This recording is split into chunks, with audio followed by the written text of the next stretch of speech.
Doctor Mohammad ইউনূসের আন্তর্জাতিক গ্রহণযোগ্যতা এবং ব্যক্তিগত যোগাযোগ নেটওয়ার্ক বহু দেশেই প্রশংসনীয়। তাই অন্তর্বর্তী সরকারের প্রধান উপদেষ্টা হিসেবে তার বিদেশ সফর নিয়ে দেশবাসীর প্রত্যাশা ছিল অনেকটাই বেশি। তাই তো যুক্তরাজ্য সফর শেষে প্রশ্ন উঠেছে, তার এই সফর বাংলাদেশের জন্য কতটুকু অর্জন নিয়ে এসেছে।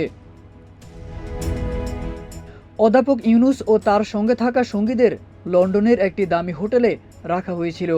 এই কারণে সরকারের অনেক টাকা খরচ হয়েছে, আর এটা নিয়েই সামাজিক মাধ্যমে চলছে নানা আলোচনা আর সমালোচনা। অন্যদিকে অধ্যাপক ইউনূস ব্রিটেনের প্রধানমন্ত্রী কিয়ার স্টারমারের সঙ্গে দেখা করতে পারেননি।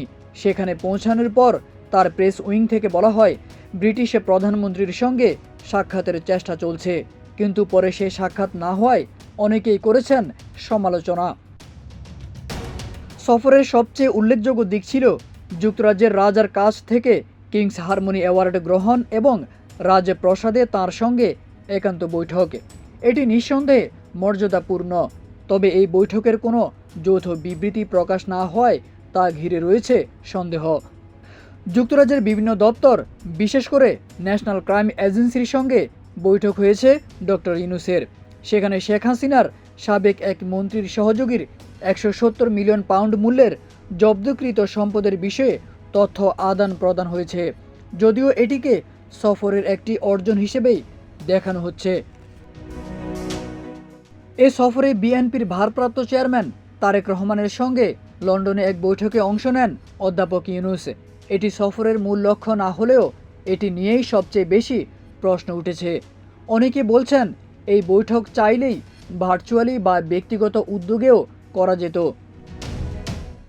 সফরে ডক্টর ইউনূসের সাক্ষাৎ হয়েছে হাউজ অব কমন্সের স্পিকার, বাণিজ্যমন্ত্রী, কমনওয়েলথ মহাসচিব ও নিরাপত্তা উপদেষ্টার সঙ্গে, কিন্তু এগুলোর কোনোটি দ্বিপাক্ষিক চুক্তি বা বড় ধরনের সমঝোতা নয়। ফলে এগুলোকে অর্জন না বলে সৌজন্যমূলক আনুষ্ঠানিকতা বলাই যৌক্তিক। সব শেষ রোহিঙ্গা সংকট নিয়ে আন্তর্জাতিক সম্প্রদায়ের মনোযোগ আকর্ষণের চেষ্টা হয়েছে, কিন্তু তা কেবল মৌখিকভাবেই, বাস্তবিক কোনো সমঝোতা বা ঘোষণা হয়নি। সব মিলিয়ে ডক্টর ইউনূসের এই সফর ছিল একটি ব্যয়বহুল এবং রাজনৈতিক দৃষ্টিকোণ থেকে তাৎপর্যপূর্ণ, কিন্তু কূটনৈতিক ও রাষ্ট্রীয় অর্জনের দিক থেকে দুর্বল সফর হিসেবেই দেখা হচ্ছে। যিনি নিজের ভাবমূর্তি দিয়ে বহু আন্তর্জাতিক দরজা কড়া নাড়তে পারেন, সেই ইউনূসের এই সফর তার অতীত মর্যাদার তুলনায় অনেকটাই প্রত্যাশাহীন এবং বিভ্রান্তিকর মনে হয়েছে বিশ্লেষকদের কাছে।